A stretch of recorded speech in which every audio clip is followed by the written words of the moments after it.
வணக்க மக்களே, சற்று முன் வெளியான முக்கியமான அறிவிப்பு. தமிழ்நாட்டில் தங்க நகை கடன் வைத்துள்ளவர்களுக்கு நகை கடன்கள் தள்ளுபடி செய்ய போகிறதா அறிவிப்பு செய்தியை வெளியிட்டிருக்காங்க. யார் யாருக்கெல்லாம் தங்க நகை கடன்கள் தள்ளுபடி கிடைக்கும், எவ்வளவு தொகை வரைக்கும் நகை கடன்கள் தள்ளுபடி செய்ய போகிறாங்க மற்றும் இதை பற்றிய கூடுதலான தகவல்களை எல்லாம் தெரிஞ்சுக்க இந்த வீடியோவை ஸ்கிப் பண்ணாமல் கடைசி வரைக்கும் பாருங்கள். அப்போ தான் நாங்கள் சொல்லக்கூடிய தகவல்கள் எல்லாம் முழுசாக உங்களுக்கு தெரியும். இப்போ வாங்க வீடியோக்குள்ளே போயிடலாம். மக்களே, கூட்டுறவு வங்கிகளில் சமீப காலமாக நகை கடன் வாங்குவோரின் எண்ணிக்கை அதிகரித்திருக்கிறது. தமிழகத்தில் பார்த்தீங்கன்னா 2021 சட்டசபை தேர்தலின் போது நாங்கள் ஆட்சிக்கு வந்தால் 5 சவரனுக்கு உட்பட்ட நகை கடன்கள் எல்லாம் தள்ளுபடி செய்யப்படும் அப்படின்னு திமுக வாக்குறுதி அளித்தது. அதன்படி அந்த கட்சி வெற்றி பெற்று ஆட்சி அமைத்ததும் நகை கடன் தள்ளுபடி திட்டத்தையும் அறிவித்தாங்க. நகை கடன் வாங்கிய அனைவருக்கும் இந்த சலுகைகளை வழங்காமல் பயனாளிகளை தேர்வு செய்ய பல்வேறு நிபந்தனைகளையும் சொல்லியிருந்தாங்க. அதன் அடிப்படையில் பார்த்தீங்கன்னா கூட்டுறவு வங்கிகள், தொடக்க வேளாண் கூட்டுறவு கடன் சங்கங்களில் 2021 மார்ச் வரை வழங்கப்பட்ட 5 சவரனுக்கு உட்பட்ட நகை கடன்களை தள்ளுபடி செய்து தமிழக அரசு உத்தரவிட்டது. இதனால் பார்த்தீங்கன்னா 14.52 லட்சம் பேரின் 5013 கோடி ரூபாய் நகை கடன்கள் எல்லாம் தள்ளுபடி செய்யப்பட்டன. வரும் சட்டசபை தேர்தலுக்கு இன்னும் சில மாதங்களே இருக்கக்கூடிய சூழ்நிலையில் பலரும் நகை கடன்கள் வாங்கி வந்துட்டு இருக்காங்க. இந்த நிதியாண்டில் கடந்த ஜூலை வரைக்கும் பார்த்தீங்கன்னா 25 லட்சம் பேருக்கு 25,000 கோடி ரூபாய்க்கு தங்க நகை கடன்கள் வழங்கப்பட்டிருக்கிறது. இது தொடர்பாக பொதுமக்கள் என்ன சொல்லியிருக்காங்க அப்படின்னு பார்த்தீங்கன்னா, வரும் சட்டசபை தேர்தலுக்கும் திமுக அல்லது அதிமுக உள்ளிட்ட கட்சிகள் நகை கடன்கள் தள்ளுபடியை வாக்குறுதியாக அளிக்கலாம். எனவே தள்ளுபடி சலுகைக்காக நகை கடன்களை வாங்குறதாகவும் சொல்லியிருக்காங்க. தங்க நகை கடன்கள் பெறுவதற்கு ரிசர்வ் பேங்க் ஆஃப் இந்தியா சில விதிமுறைகளை விதிச்சிருந்தாலும் அது சம்பந்தமாக தமிழக கூட்டுறவுத்துறை அமைச்சர் ஒரு அறிவிப்பையும் சொல்லியிருக்காங்க. அது என்ன அப்படின்னு பார்த்தீங்கன்னா, நகை கடன் தொடர்பாக ரிசர்வ் வங்கி விதித்திருக்கும் கட்டுப்பாடுகள் கூட்டுறவு வங்கிகளை வெகுவாக பாதிக்காது அப்படின்னு சொல்லியிருக்காங்க. மேலும் பார்த்தீங்கன்னா ரிசர்வ் வங்கி விதித்திருக்கும் கட்டுப்பாடுகள் கூட்டுறவு வங்கிகளை வெகுவாக பாதிக்காது. விலை மதிப்பில் 75% கொடுக்கலாம் என்று கூறுகிறார்கள். அதைத்தான் நாம் செய்து கொண்டிருக்கிறோம். ஆனால் ஏழை எளிய நடுத்தர மக்களை இது வெகுவாக பாதிக்கும். இதை அறிந்த நம்மளுடைய முதல்வர் மு.க. ஸ்டாலின் அவர்கள் நடுத்தர மக்களையும் விவசாயிகளையும் பாதிக்காது என அறிந்து நிதி அமைச்சருக்கு ஒரு கடிதத்தையும் எழுதியிருக்காங்க.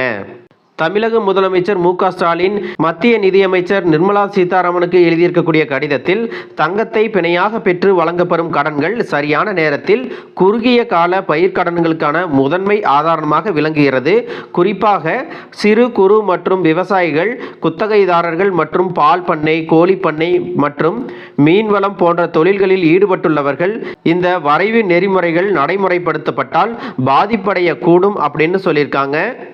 அதனால் தமிழகத்திலும் தென்னிந்தியாவின் பல பகுதிகளிலும் கிராமப்புற கடன் விநியோக முறைக்கு கடுமையான இடையூறுகள் ஏற்பட வாய்ப்பு இருக்கிறது. பெரும்பாலும் சிறு மற்றும் குறு விவசாயிகளுக்கு முறையான நில உரிமைகள் அல்லது சரிபார்க்கக்கூடிய வருமான ஆவணங்கள் இல்லை. அத்தகைய விவசாயிகள் தங்கள் வீட்டு தங்கத்தை அடகு வைத்து வங்கி கடன்களை பெறுவதற்கு ஒரு சாத்தியமான மற்றும் கண்ணியமான வழியாக நகை கடன்கள் உள்ளது. தற்பொழுது முன்மொழியப்பட்டுள்ள நெறிமுறைகள் எளிதாக கடன் பெறக்கூடிய வழியை நேரடி குறைப்பதுடன் கடன் வாங்கும் பெரும்பாலானோரை முறையான கடன் வாங்கும் நிதி நிறுவனங்களை நாடுவதையும் குறைச்சிடும் அப்படின்னு சொல்லியிருக்காங்க.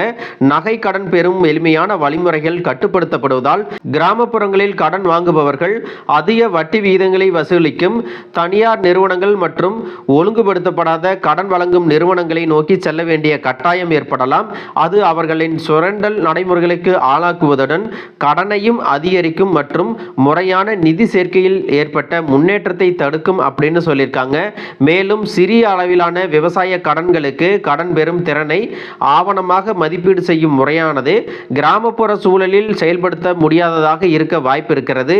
இது கடன் வழங்கும் நடைமுறைகளை தடைகளை உருவாக்கலாம் அப்படின்னும் இந்த வரைவு நெறிமுறைகளை நகை கடன்களுக்கு தவறான வகைப்படுத்தலுக்கு வழி செய்வதுடன் தணிக்கை தடைகளுக்கும் காரணமாக அமைந்து அதன் காரணமாக வங்கி மற்றும் கடனாளி இரு தரப்பினருக்கும் பொறுப்புகள் அதிகரிக்கக்கூடும். எனவே இவற்றையெல்லாம் கருத்தில் கொண்டு நகை கடனுக்காக முன்மொழியப்பட்டுள்ள கட்டுப்பாடுகளை மறுபரிசீலனை செய்ய இந்திய ரிசர்வ் வங்கிக்கு அறிவுறுத்தும்படி கேட்டுக்கொள்கிறேன் அப்படின்னு கடிதம் எழுதியிருக்காங்க. மக்களே, இதில் கவனிக்க வேண்டிய முக்கியமான விஷயம் என்ன அப்படின்னு பார்த்தீங்கன்னா, நடைமுறையில் உள்ள கிராமப்புற கடன் வழங்குதலை அங்கீகரிக்கும் விதமாக 2 லட்சம் வரையிலான விவசாயம் தொடர்பான கடன்களுக்கு தங்கத்தை பிணையமாக தொடர்ந்து ஏற்றுக்கொள்ள வேண்டியது அவசியம். கடன் கோருபவர்களின் நிதி அணுகலை பாதுகாக்கும் அதே வேளையில் கடன் பெறும் அளவினை மதிப்பிட ஒரு சமநிலையற்ற ஒழுங்குமுறை மிகவும் பொருத்தமானதாக இருக்கும் அப்படின்னு சொல்லியிருக்காங்க. எனவே விவசாய சமூகத்துக்கும் கிராமப்புற பொருளாதாரத்துக்கும் அத்தியாவசியமான இந்த விவகாரத்தில் தாங்கள் கவனம் செலுத்தி தீர்வு காண வேண்டும் அப்படின்னு அந்த கடிதத்தில் சொல்லியிருக்காங்க. அது மட்டுமல்லாமல் இந்த முறையும் தேர்தல் வாக்குறுதியாக தங்க நகை கடன்கள் தள்ளுபடி செய்வதற்கு வாய்ப்புகள் இருக்கு அப்படிங்கிற தகவலையும் சொல்லியிருக்காங்க. மக்களே, இந்த வீடியோ உங்களுக்கு ரொம்பவே பயனுள்ளதாக இருந்திருக்கும் அப்படின்னு நினைக்கிறேன். இது போன்ற அரசு அறிவிக்கிற அனைத்து உண்மை அப்டேட்களையும் தெரிஞ்சுக்க நம்ம சேனலை சப்ஸ்கிரைப் பண்ணுங்க. வீடியோ பிடிச்சிருந்தா ஒரு லைக் பட்டனையும் தட்டி விட்டுருங்க. தேங்க்யூ ஃபார் வாட்சிங்.